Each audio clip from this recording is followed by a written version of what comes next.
Hello everyone, my name is Zenitsu and I'm back with another deck profile. So today is going to be a Dragon World deck centered around Shadow Dragon. So Shadow Dragon is a pretty unique card in which you could have any number of Shadow Dragon in your deck. And then his ability is Call for Friends. You pay 1 gauge. If you do, put 2 cards into your deck into the drop zone, and you could call any number of Shadow Dragon among them by paying their call cost. Shadow Dragon is a pretty casual deck, and he has some pretty interesting stuff going on with him. So because we could have any number of copies of him, we're going to be running 16 of the Buddy. Then we're going to run 4 copies of Limitless Dragon Emperor Shadow Dragon. So its call cost is put this on top of a Shadow Dragon on your field, put 3 Shadow Dragons into its soul, and pay 3 gauge. Then he has the ability at the start of each player's attack phase, you may put 2 Shadow Dragons from your drop zone into this monster's soul. If you do, all Shadow Dragons on your field get plus 5,000 power, plus 5,000 defense, 1 crit, penetrate, and double attack. Not only does he help refill the soul of himself to protect himself, he also helps buff the board, so that way you can dish out a lot of damage really quickly. Then the other big boss that we run is Anatta Overshadow Dragon. So its call cost is put a Shadow Dragon from your field and 6 Shadow Dragons from your drop zone into its soul and pay 4 gauge. If this card is in your center, all Shadow Dragons on your field get plus 1,000 power and 1 crit for each Shadow Dragon in its soul. They're both pretty effective at being like big game finishers because Overshadow allows you to just increase the amount of crit they all have, and Emperor Shadow Dragon is just a good field buff to help all of your little ones deal like more damage. So the only problem with Overshadow is it doesn't give them all penetrate, so you really have to try to figure out a way to get through your opponent's board, and sometimes that could be a little bit hard. So just depending on the matchup, you might want to play Limitless over Overshadow or Overshadow over Limitless.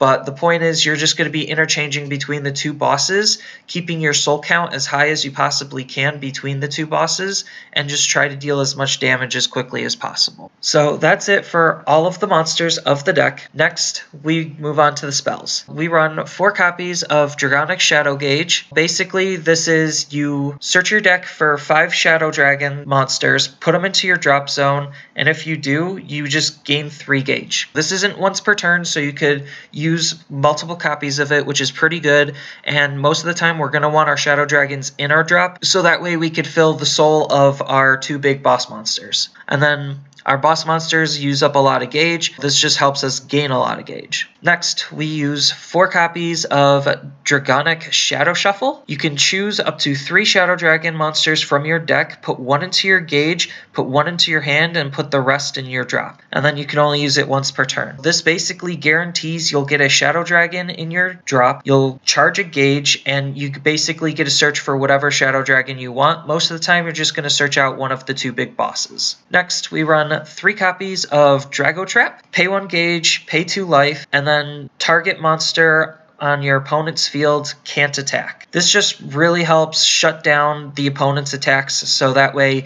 you can not take as much damage, not lose as much soul, and it just helps shut down the opponent. Next, we run 3 copies of Sorcery Barrier Device. It's a set spell. The damage you take other than attacks are reduced by 1, which is okay, but we mostly play it because of its secondary ability of all abilities of all cards on your field can't be nullified by your opponent's card effects. The biggest weakness of the deck is if you can't protect the abilities of either of your Shadow Dragons, they could just nullify its ability, which takes away its Soul Guard, and then just destroy it, and then you're going to have a really hard time recovering. So Sorcery Barrier just helps us protect the abilities of all of our monsters. And then the reducing the damage is just an okay effect to help quell some burn damage or some penetrate damage. Next, we run 3 copies of Machining Sacrifice. You can only cast this during your opponent's turn. Put a monster from your field into the drop zone, and you can call a size 3 or greater monster from your drop zone by paying its call cost. We can potentially put our big bosses into our grave, or if our big bosses get destroyed and we have like another little shadow dragon out, we could use Machining Sacrifice to basically just try to restabilize our board. Next, we run 3 copies of Dragod Var. Its call cost is drop a soul from a card on your field and pay 1 gauge, and then you get to choose one of the following abilities.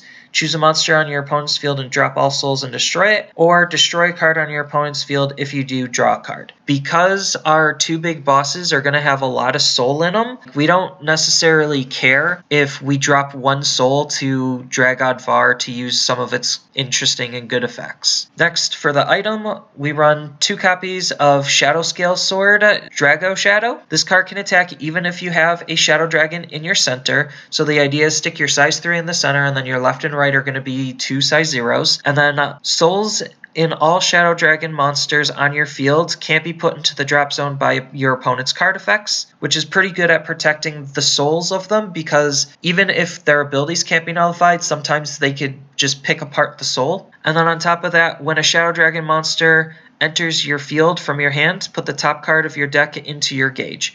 So it helps us charge a little bit extra gauge, because playing our big bosses repeatedly does use a lot of gauge, and sometimes you will have to play one big boss into another big boss. And then lastly, for the impact, we run 2 copies of Shadow Dragon Arts Dividing Shadow. So its call cost is put any number of cards in a soul of a Shadow Dragon from your field to the drop zone. Choose cards on your opponent's field up to the number of cards you basically just dropped from the soul, and destroy the chosen cards. You gain 1 life and deal 1 damage to your opponent equal to the number of cards destroyed. So it's just a good like board clear and burn spell. Ideally, you're going to want, as long as they don't have enough protection, you're going to want to basically just pop their whole field, because you should have enough souls between the 2 big bosses. That's it for the main deck. Some other cards you could run are Dragonic Exchange. So Dragonic Exchange is good for tutoring out stuff from your gauge, because we do charge a decent amount of gauge between our charge spells and our weapons. You can reasonably run Dragonic Exchange to basically just charge another one and then swap a card from your gauge in your hand. You could also run Buddy Option. So Buddy Option's pretty good because it's another way the opponent can't nullify the abilities, so ideally you put it into the soul of your big boss, and then its abilities and soul can't be dropped. You could run Loyalty. Loyalty is another good card to help shut down the opponent. Most of the time you're just going to use it for if this turn your opponent can't call past their 3rd monster. You can run Loud Voice. Because our big bosses are pretty big in size and power and defense, Loud Voice is pretty good at shrinking the opponent's field. You could run Road to Champion. So you pay 1 gauge, you could choose one of the following 2, put a size 2 or greater monster from your drop zone to your hand, or you can rest a monster on your opponent's field. So this is just a pretty good generic Dragon World spell, because we do have some self-milling we could reasonably tutor out through Road to Champion, our size 3s. Or if they get destroyed, we could put it back. Or if we really want, we could just use it to rest an opponent's card. So it's good utility all around. You could run Dragod Defense. This card you may only cast if a monster on your center is being attacked. And then you choose 1 monster in battle, and it gets plus 4,000 defense and counterattack. So it's just a way to help beef up our big boss's defenses, so that way they can't clear it. And then it gives it counterattack, so that way it just destroys whatever it's attacking, or what was attacked. You could also run Chest Break. You choose one of the following 2. Put up to 2 spells from your opponent's field to the bottom of the deck in any order, or for this turn, a monster on your opponent's field gets minus 2,000 power and minus 1 crit.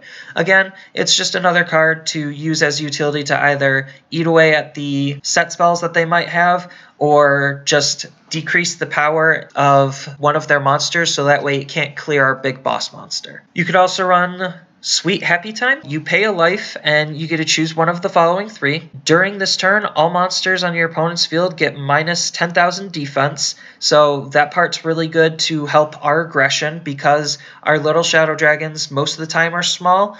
And even with the buffs, sometimes they can't always clear through the opponent's stuff, so Happy Sweet Time is a good tool to help doing that. It also has another ability. During this turn, all monsters on your field can't be rested by your opponent's card effects. So if they're trying to rest your stuff down, you can use this in response so that way your stuff can't be rested and then you could just continue the aggression. And then lastly, during this turn, the ability of all monsters on your field can't be nullified by your opponent's card effects. Again, it's another one of those, we don't want them to touch our Soul Guard ability and nullify it, so this is a really good card at helping to do that, on top of which it has its other utility effects. And then lastly, you could run Breaking Blade Impulse. So you pay 2 life and you choose up to 2 cards on your opponent's field and rest them. That's basically the only part we could use. We can't really use the G-Boost part, but we just care about resting 2 cards on the opponent's field instead of 1 or making sure it can't attack. Those are just some good options to run in the deck, and it's just a really fun casual deck. It's not anything super strong or super extravagant or super complex, but it's definitely a fun and interesting deck if you could get your hands on it. With that, I hope you like and subscribe. I will see you in the next video.